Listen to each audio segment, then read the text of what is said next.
오늘 디모데후서 4장 2절부터 5절은 우리에게 때를 얻든지 못 얻든지 항상 힘쓰고 말씀을 전파하기를 힘쓰고 참고 가르치고 경책하고 경계하고 권하라 이렇게 말씀하고 있습니다. 여러분들은 요즘을 어떻게 생각하십니까? 전도가 잘 되는 때입니까? 아니면 잘 안 되는 때입니까? 이렇게 물으면 물론 전도가 잘 안 되는 때다라고 대답할 것입니다. 그런데 오늘 본문 말씀에서는 때를 얻든지 못 얻든지 라고 말씀합니다. 곧 오늘날은 때를 못 얻는 때라고 말할 수 있는 것이죠. 그러니 전도가 잘 안 되는 이 때를 좀 지나가서 전도를 나중에 때가 되었을 때, 전도가 잘 될 때, 그때 해야 되는 것인가? 이렇게 생각할 수도 있겠죠. 아닙니다. 오늘 말씀처럼 때를 못 얻어도 말씀을 전파하기를 힘써야 한다는 것입니다. 왜냐하면 때를 못 얻어서 전도를 안 해도 천국과 지옥은 계속 있고, 그렇죠? 그리고 이 세상 살던 사람들이 주변에서 아까 그 사고로 고장님 돌아가셨듯이 이렇게 자꾸 이 세상을 떠나가요. 이 세상에 있을 때에 그 사람에게 기회가 있는 거예요. 그렇기 때문에 때를 못 얻었다고 해서 그 사람을 전도하지 않는다면 그 사람 그냥 지옥에 가도록 방치하는 그런 결과가 될 뿐이에요. 그렇기 때문에 우리는 어떻게 하든지 때를 못 얻어도 전도가 잘 안 돼도 전도해야 된다 하는 것이죠.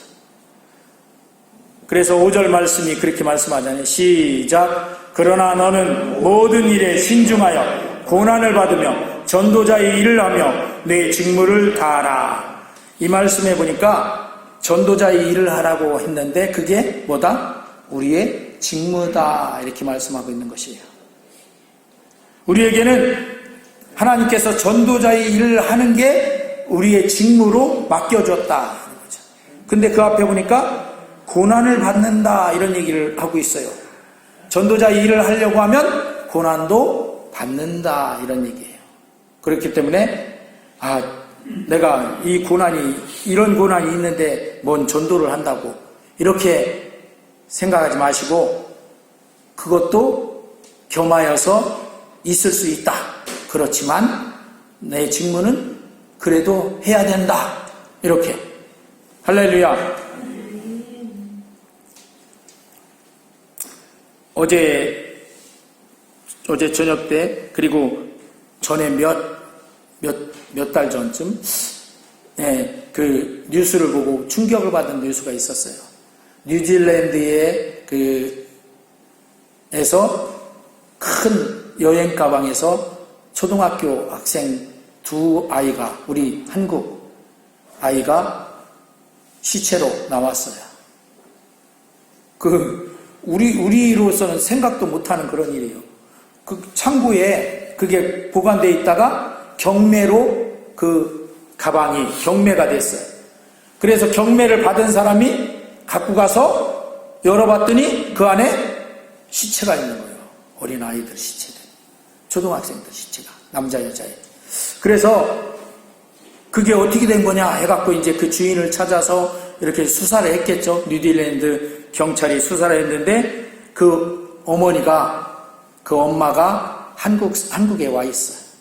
그래서 한국으로 경찰을 급파해가지고 울산에 가서 그 어머니를 체포해가지고 뉴질랜드로 다시 갔어요.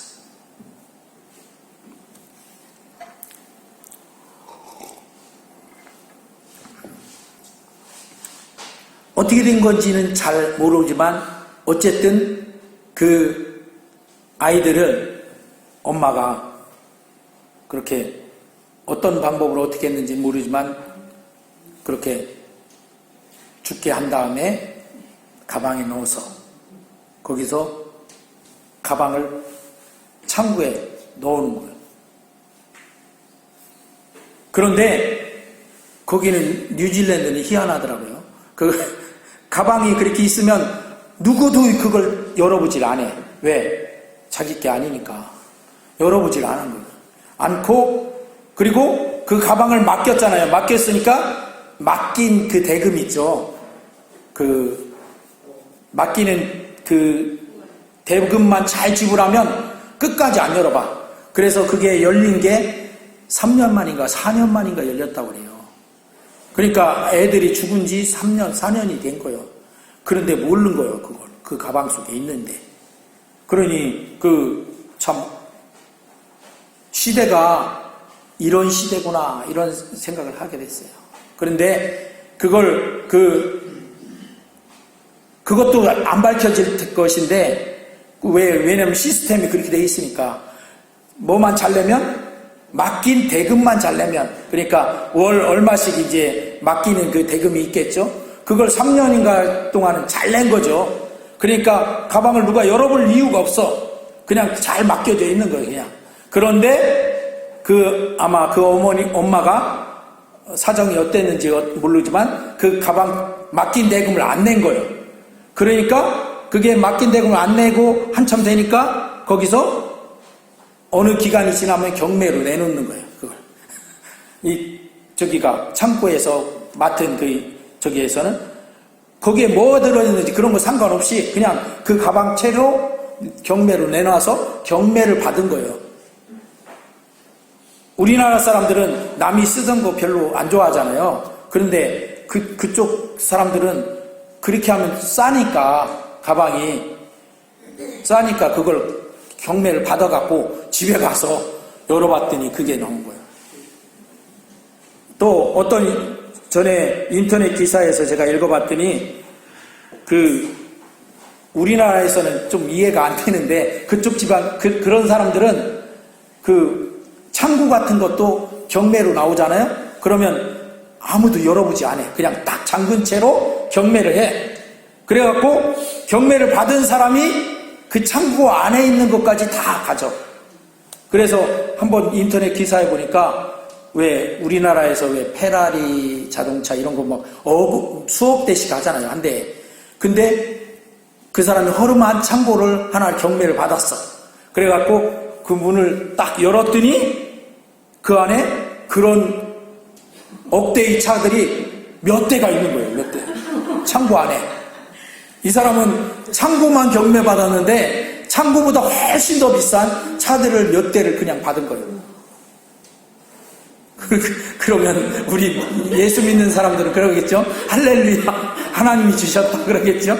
근데 어쨌든 그런 희한하더라고요. 그게 우리나라 사람들하고는 약간 사상이 좀 달라. 그런데 어쨌든 이번 그것도 그 경찰은 어머니가 그렇게 살인을 저지르고 애들을 넣어놓고 그렇게 맡겨놓고 그렇게 했다. 이렇게 아마 수사 결과가 돼서 잡아간 것 같아요. 그런데 그걸 보면서 참 이 시대가 어떤 시대인데 보통 옛날에는 자녀들이 부모를 이렇게 잘못 이렇게 하고 하는 경우들은 있었잖아요. 그런데 부모가 자녀를 그렇게 하는 경우는 별로 없었죠, 사실. 엄마가 그것도 그렇게 하는 경우도 별로 없잖아요. 그런데 요즘은 이제 비일비재하게 자꾸 그런 일들이 나타나고 있어요. 그러니까 때가 지금 흔히 말하는 악한 때가 된 것 같아요. 때가 악하다 하는 그런 때가 된 것 같아요. 이런 때일수록 그래도 우리는 뭐 해야 돼요? 이 때가 그러니까 우리는 말씀 전파해봐야 기도 안 기르고 그러니까 안 해야 된다. 그렇게 하면 안 돼요. 이런 때일수록 더욱더 우리는 말씀을 전파해야 됩니다. 그래서 어떻게든지 이런 악한 때에서 한 사람이라도 더 구원받게. 그래서 오늘 말씀이 그래서 그 말씀을 하신 거예요. 때를 얻든지 못 얻든지 항상 힘쓰고 전도해라. 이렇게 말씀하신 것입니다. 모든 사람들이 인정하듯이 전도가 어려운 때입니다. 전도가 어려운 때이지만 전도가 하나도 안 되는 때는 아닙니다. 아무리 어려워도 그래도 전도가 조금은 되는 때예요. 안 될 수는 없어요. 본문 그래서 3절 4절 말씀처럼 때가 이르리니 시작 때가 이르리니 사람이 바른 교훈을 받지 아니하며 귀가 가려워서 자기 사입을 따를 스승을 많이 두고 또 그 길을 진리에서 돌이켜 허탄한 이야기를 따르리라. 이런 시대가 지금 됐잖아요. 허탄한 이야기에는 착 따르면서 진리는 예수 믿고 구원받아서 천국 가자 이런 얘기는 잘 안 들으려고 하는 그런 때가 지금 이르렀어요. 그렇지만 예수 믿는 믿음으로 우리 사람들이 나오기보다는 자기 사역을 몰두하고 진리에는 귀 기울이지 않고 허탄한 곳에 마음을 뺏기고 그것에 따라가는 그런 때이지만 그런 때일수록 우리 교회는 어떻게 해야 됩니까? 로마서 13장 11절 말씀 시작 또한 너희가 이 시기를 알거니와 자다가 깰 때가 벌써 되었으니 이는 이제 우리 구원이 처음 믿을 때보다 가까웠음이라. 이런 때일수록 더욱 우리가 교회가 깨어 일어나야 된다 하는 것이죠. 만약에 이제까지 전도하지 않았다면 이런 때일수록 더욱 깨어서 전도하는 그런 교회가 되어야 되는 것이죠. 신앙의 잠에서 깰 때가 되었다 하는 것입니다. 우리 한국 교인들의 현황을 누가 이렇게 집계를 해놓은 것을 보고 깜짝 놀랐습니다. 우리 주보에 있는데 한번 보겠습니다. 교인 중에 30%는 교회에 봉사한 경험이 없으며 100명이라고 잡을 때 이 퍼센트는 그 숫자대로 명이라고 생각하면 돼요. 100명 교회가 있다. 그러면 30명은 교회에 봉사한 경험이 전혀 없다는 거예요. 교인 중에 35명은 정기적으로 11조를 안 한다 하는 것이죠. 교인 중에 40명은 성경 공부한 경험이 없대요. 그러니까 하나님 말씀을 모르는 거죠. 그냥 교인은 왔다 갔다 하는데 교인 중에 45%는 정기적인 기도를 하지 않는데 그러면 원하는 것이 있으면 어떻게 이루나요? 하나님 앞에 기도하지 않고 그냥 자기 힘으로 자기 노력으로 그것만 한다 이런 얘기죠. 그리고 교인 중에 50명은 교회에 등록하고도 출석하지 않고 있대. 그래서 등록교인은 많은데 출석교인은 별로 적은 그런 현상들이 많이 있죠. 또 교인 중에 55%는 신앙서적을 한 번도 읽지 않았으며 또 교인 중에 60%는 주중에 한 번도 성경을 읽지 않으며 그러니까 제가 수요일날 말씀드렸듯이 후탁교인이다 이거죠. 집에 이제 교회 와서 올 때 성경책을 이렇게 갖고 왔다가 이걸 딱 집에 다시 돌아가면 성경책을 딱 닦잖아. 어디에 올려놔. 걸리적거리지 않는 쪽에 이렇게 올려놨다가 다음 주일날 교회 오려고 딱 보니까 일주일 동안 가만히 있어서 여기에 뭐가 묻었어요? 먼지가 뽀얗게 묻었어. 그러니까 어떻게 후 불어도 잘 안 떨어져. 그러니까 어떻게 탁 쳐. 그래서 후탁교인이 돼. 이렇게 해갖고 성경책을 들고 다시 교회로 이제 오는 거예요.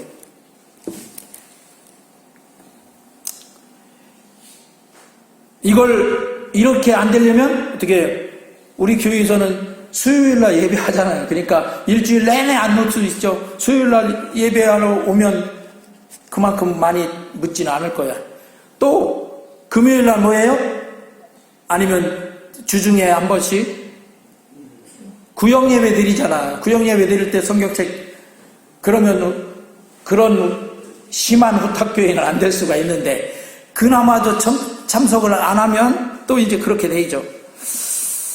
또 교인 중에 90%는 1년에 한 명도 전도하지 못하고 있대요. 맨 마지막에 90% 이건 정말 심각한 문제죠. 그런 때가 바로 지금입니다.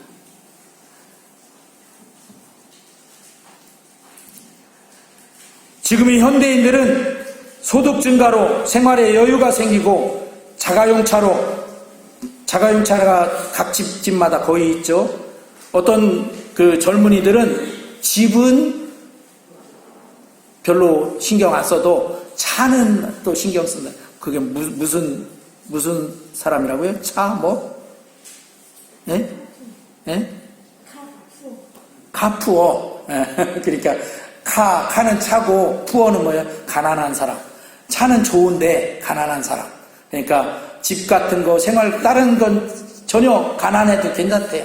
차만 좋으면 된다. 이렇게 해서 카푸어라는 그런 용어도 있더라고요. 그리고 그 주일 성수 대신 이렇게 차도 좋고 그러니까 야외로 나가고 있으며 상대적으로 교회는 빈자리가 늘어나고 있으니 마치 서구 교회와 같이 됐다.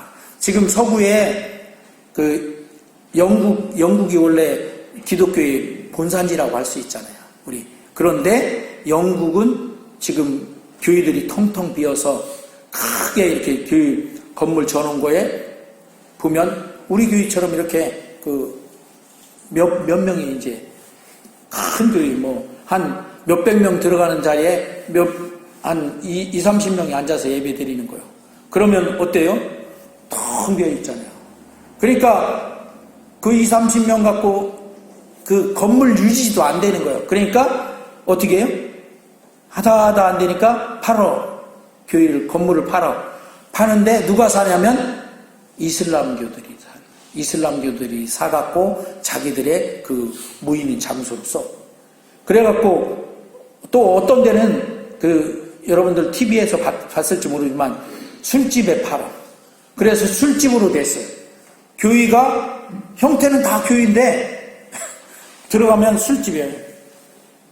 스탠드 바라고 해갖고 술을 쫙 이렇게 앉아서 꼭 카페처럼 그렇게 앉아서 술 먹고 하는 그런 집으로 그렇게 수없이 많이 변경되고 있다고 합니다. 그런데 우리 한국 교회도 점점 거기 따라가고 있어요.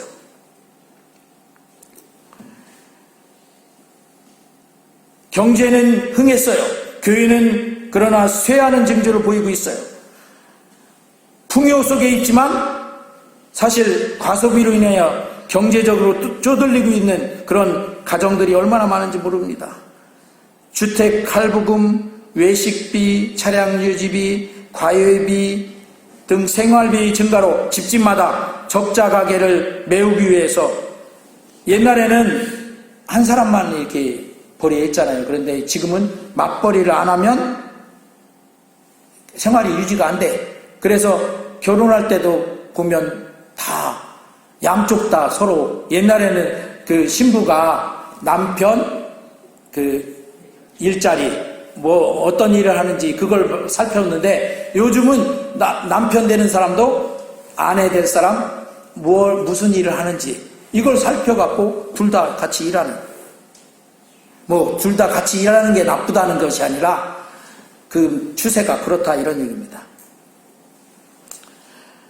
그래서 교회는 헌신자들이 줄어들고 있죠. 물질의 부유가 여러 가지로 좋은 점은 있지만 인간성은 황폐하게 만드는 그런 점이 많이 있어요. 또 도시를 범죄와 타락의 소굴로 만들었던 서구 사회의 모습들이 이제 우리 주변에도 나타나고 있어요. 여러분들 깜짝 놀라지 마십시오. 외국은요, 우리나라는 그래도 저녁 때 다니잖아요. 외국은 저녁 때 나가면 어떻게 될지 몰라. 그래서 저녁에는 그냥 혼자 이렇게 다닐 수가 없어요. 특별히 여성들 혼자는 다닐 수가 없는 거예요. 우리나라는 그나마 치안이 괜찮은 거예요. 그래서 외국 여행 가는 분들은 그거 꼭 아마 안내를 받고 이렇게 하는 것 같아요. 그런 시대가 됐어요. 소돔과 고모라의 시대이죠. 소돔과 고모라에 롯을 구하려고 천사들이 갔잖아요. 천사들이 갔는데 어떻게 했어요? 롯의 집에 천사들이 왔다는 걸 알아채고 동네 도시에 불량배들이 와갖고 문을 깨트리려고 하고 그러잖아요. 끌어내라. 우리가 상관하겠다 해갖고 그런 시대가 비슷하게 된 것 같아요. 그래서 돈을 사랑함이 일만하게 뿌리가 된다는 하나님 말씀이 새삼 생각나는 시대가 되었습니다. 신앙이 없는 물질제일주의는 사람들이 심성을 부정하게 만들고 도시를 소돔과 고모라와 같이 만드는 것입니다. 이런 때가 됐으니 우리는 아이고 세월이 이렇게 됐으니까 어떻게 그것만 한탕하고 이렇게 앉아 있어야 되는 그런 때가 아닙니다. 이런 때라도 우리는 전도하려는, 그래서 우리가 먼저 생각이 바뀌고 전도해야 된다 하는 것입니다. 전도를 하고자 원하는, 먼저 나도 한번 전도해보자 하는 적극적인 생각을 가져야 합니다. 지금까지 전도에 대해서 부정적이고 소극적인 생각이 바뀌어서 전도는 뭐하다? 쉽다. 나도 할 수 있다. 이런 긍정적인 생각을 갖고 한번 해보자. 이런 마음을 먹어야 합니다. 시대가 이런 시대이니까 더더욱이나 이런 시대에서 전도해서 그 영혼들을 살려내야 된다. 이런 마음들을 우리 교회에서 가져야 된다 하는 것입니다. 전도자가 가져야 할 생각은 전도는 쉽다 하는 자신감을 가져야 합니다. 나도 할 수 있다는 확신을 가져야 합니다. 기도로 하나님과 영적 대화를 나눠야 합니다. 내가 하는 내 힘만으로는 못 되니까 하나님께서 함께 해주시면 할 수 있다 하는 그런 마음을 가질 수 있도록, 그리고 구원의 확신으로 정신무장이 되어 있어야 합니다. 내가 구원받아서 천국 가는 그 확신이 있어야 돼요.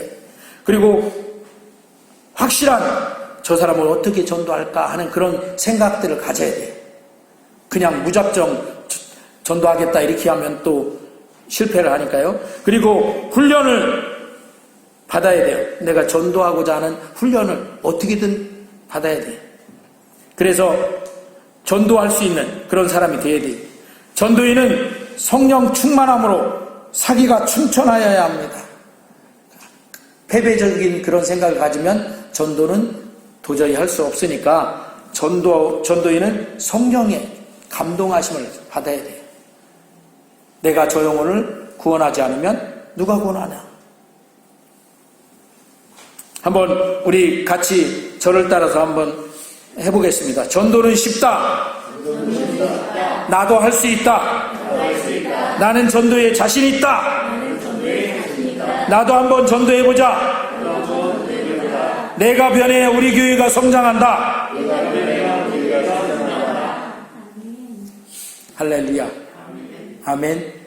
다 그렇게 생각하십니까? 자꾸 그렇게 내가 자꾸 나한테 그렇게 얘기해 줄 수 있어야 돼. 말할 수 있어야 돼. 그리고 그렇게 말만으로 그치면 안 되고 실천을 해야 되겠죠. 이제 전도하는데 실천을 해야 된다. 그리고 꼭 이것만은 알아야 되는데 뭐냐면 내가 전도하려고 하면 하나님이 함께 하신다. 전에 제가 말씀드렸죠. 다니엘이 마음을 정해서 뜻을 정했더니 어떻게 됐어요? 길을 하나님께서 열어주셨잖아요. 그러니까 내가 전도하고자 뜻을 마음에 가지면 내가 전도하겠다 이렇게 가지면 하나님이 전도 대상자도 붙여주시고요. 어떻게 전도할까를 자꾸 내가 그걸 생각하고 기도하면 하나님이 지혜도 주셔요. 할렐루야. 왜? 하나님이 제일 기뻐하시는 일이니까 그게. 그렇게 안 하려고 생각을 안 하니까 하나님이 그런 거 안 붙여주시지, 하려고 하면 하나님이 붙여주셔요. 그리고 여러분들이 꿈꾸고 있는 여러 가지 생각하고 있는 그 소원들, 그런 그것을 위해서 힘쓰는 그 사람보다 전도하고자 하는 그 사람에게 더 잘 이루어 주십니다. 아멘. 왜? 먼저 그의 나라와 그의 일을 구하라. 그리하면 이 모든 것을 너에게 더하시리라 하셨으니까요. 할렐루야. 하나님이 더해 주시면 내가 아무리 용쓰고 애쓰는 것보다 훨씬 더 좋게 하나님이 크게 이루어 주시는 것이에요. 할렐루야. 아멘. 우리 옆에 있는 분에게 그러니까 우리 전도합시다. 시작. 그러니까 우리 전도합시다. 아멘. 우리가 그 세상을 살릴 수 있는 힘이 없잖아요. 우리 한 사람 한 사람이 사실. 그런데 전도하면 세상을 살릴 수 있는 사람이 되는 거예요. 이런 세상에서 우리의 다른 것으로 세상을 살릴 수 있는 길이 별로 없어요. 그런데 전도하면 그 사람을 살리니까 그 사람이 살아나면 세상이 살아나는 거잖아요. 제가 그 요한복음 3장 16절 할 때 하나님이 세상을 이처럼 사랑하사 그럴 때 세상이 누구라고요? 우리 사람들, 우리잖아요. 그러니까 그 세상인 우리 한 사람 한 사람이 우리 주변에 있는 사람이 살아나면 세상이 살아나는 거잖아요. 그렇게 되어질 수 있다 하는 것이죠. 우리 세상을 살리는 우리 성광교회 성도님들 되시기를 주의 이름으로 축원합니다. 아멘. 저도 사실 전도 잘 못해요. 그렇지만 어떻게든 전도하려고 생각하는 거예요. 그리고 우리 성도님들도 뭐 제가 이렇게 보니까 뭐 그 사기꾼처럼 말 잘하고 이런 사람도 별로 없어. 제가 보니까 저처럼. 그런데 그래도 하나님이 그 마음을 먹으면 길을 열어주시고 그리고 그 이루어지게 해주시고 또 다른 내가 구하지 않았지만 그것을 통해서 내 이 모든 것도 더해주시고 이루어주시는 역사를 행해주신다 하는 것입니다. 그런 축복 가운데 나아가시기를 주의 이름으로 축원합니다. 나도 전도할 수 있다는 생각으로 한번 새롭게 전도를 실천해 보시는 뭐 잘 못하면 그 하나님 내가 이 옆에 사람 이 사람 전도하고 싶은데 말도 잘 못하겠고요. 내가 성경도 잘 모르고요. 또 어떻게 해야 될지도 모르겠어요. 하나님 어떻게 하면 좋을까요? 하고 기도하고 그 가장 기본적인 것만 전하는 거예요. 예수 믿으면 천국 가니까 같이 예수 믿자. 이것만 하는 거예요. 할렐루야. 근데 꼭 기도하고 하셔요. 왜? 내가 그냥 말하는 거하고 기도할 때 하나님이 함께 해주시는 것하고는 엄청난 그 여러분들 보스라고 하죠. 보스 차이가 있으니까 내 보스하고 하나님 보스하고는 다르잖아요. 그래서 그렇게 기도하고 꼭 전도하는 우리 성광교회 성도님들 되어서 그냥 다른 것으로 세상을 살릴 수 없지만 전도로 영혼을 살려서 세상을 살리는 그 역사에 다 동참하시기를 주의 이름으로 축원합니다. 아멘. 기도합니다.